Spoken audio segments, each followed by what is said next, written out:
ছেলেকে ছেড়ে দাও, বিশ্বাস করো আমরা এই দেশ ছেড়ে চলে যাব। তখন রিয়া বলল, বাবা ওকে মেরো না, ওর কোনো দোষ নাই। চাচার ইশারা পেতেই বডিগার্ড রিয়াকে আর চাচাকে ভিতরে টেনে টেনে নিয়ে গেল। আর বাবা তো বোবা হয়ে গেছে, কোনো কথাই বলছে না। আমার এখন খুব কষ্ট হচ্ছে, নাক মুখ দিয়ে রক্ত পড়ছে। বাবা আর মা আমার দিকে তাকিয়ে কান্না করছে।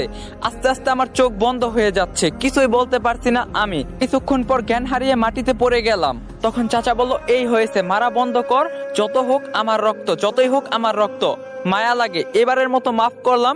আর যেন আমার পরিবারের উপর তোর ছেলের নজর না দেয় বলে দিস, নইলে শরীর শরীরের জায়গায় থাকবে কিন্তু মাথা আলাদা হয়ে যাবে। আর আজকের পর থেকে তুই আমার সীমানায় যাবি না, আমি তোর মুখও দেখতে চাই না।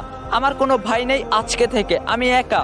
আজকের ভিতরেই এখানে একটা দেওয়াল তৈরি করবি সবাই মিলে, যেন আমি তোর ওই মুখটা দেখতে না পারি। বলে চাচা চলে গেল। আমার আম্মু বলল, আমার ছেলের কি হয়ে গেল? তোমার ভাই টাকা আর ক্ষমতা দেখে